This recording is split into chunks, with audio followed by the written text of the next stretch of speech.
Good morning, everybody. Today I want to talk to you guys about sources of income. A lot of people reference this study. I don't actually know where the source specifically is, but they reference a study that the average wealthy individual has 7 sources or flows of income, okay, which is pretty cool. So if you think about it, if you have a regular 9 to 5 job, or 8 to 5, 9 to 5. So you have a regular job and you get that one paycheck, and that is number one. Well, that would be one source of income. And then let's say that you have a spouse, significant other, to where they might call that a dual income. So that's 2 sources of income. Most of my life, most of my adult life, I have had multiple jobs at the same time. So I'll have a 9 to 5, if you will, but then I usually have some type of a side hustle, and then like kind of a little business type of thing, but then also maybe I'll work on the weekends, waiting tables, or maybe I've done a couple things. So just to get into this, how many do you have? It's definitely good just to know, hey, oh, that's cool, I actually have 4 sources of income, you might think. So it's good to kind of look at those, as well as how passive and active are they. Maybe you wrote a book 5 years ago, and every once a quarter or every random amount of weeks you get a paycheck in the mail. How reliable or secure it is, maybe you wouldn't necessarily rely on that if you were an author getting those royalties as far as paying your bills on a regular basis. Maybe because maybe one week you get $50, and then it might be a year, and then you get 1,000. Who knows your specific situation besides you. But then that would be, as far as active and passive, there's definitely a scale, because let's say the passive income of writing a book. Okay, well, you actually probably put lots and lots of hours, months, maybe even years into writing that book. All right, so that was very, very active. But now it's very passive, because you don't have to continually put in those hours to get that pay. All right, so then your job too. How does that qualify? Is it hourly? Are you seasonal? Are you salary? Do you get commissions or bonus? Because when you are commissioned, really you could have a really big month and then a month of 0. So it's definitely something to keep in mind, because it will actually affect then your budget, maybe how you invest.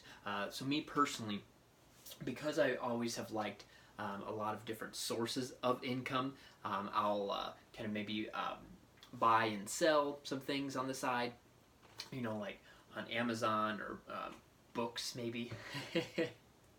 Looks like I'm not very good at selling books, huh? I just keep them.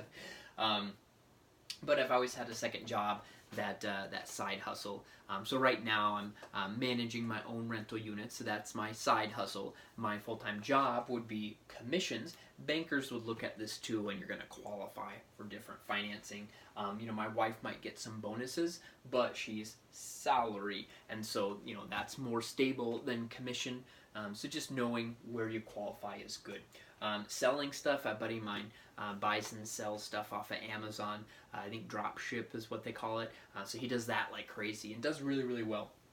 Do you have a business? I know quite a few different smaller businesses in the Sioux Falls area. Maybe they bought a franchise and then they hired someone to manage it.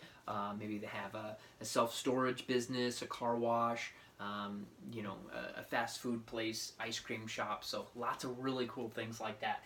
But a business could be a level of active for a while, maybe passive later, that type of thing. Do you have any paper assets? I know a buddy who has so many paper assets that he's actually retired, and he's living off of the income from a majority, I think, of the dividends. So they give dividends maybe once a quarter or something like that, and that's enough to live on, which is pretty cool. Do you get Social Security or do you get disability? Because that could be a form of income. So let's say you get your Social Security check, the fixed income, but then maybe you also have a side hustle or a business, or maybe you wrote a book, or maybe you still have a job type of thing. And then my favorite down here, real estate. So do you have, as far as sources of income, do you have one single family house? Do you have 5 single family houses? Are they all paid off? Are they all leveraged to the max? Need lots of work? Where are they at? It's definitely something to consider as far as looking at your overall financial picture, which is good to do every once in a while. Or do you have lots of units? One actually thing that kind of fun thing that I thought about is in my rental property, I have a number of tenants, but each of those tenants, they all don't work together. They all have a different source of income, and so they pay rent. Well, that's actually, I kind of think more like a mutual fund then, because I'm getting a rent check from each of the tenants, and that is a portion of their income from all of these different places around town. So just kind of fun as far as how it can diversify and everything. Okay, so that is it for me. I would love to hear, how many does someone in here have 100, or who has the most different sources of income, or kind of how you classify that too. So love to get some interaction on here. Go ahead and comment below. Thanks.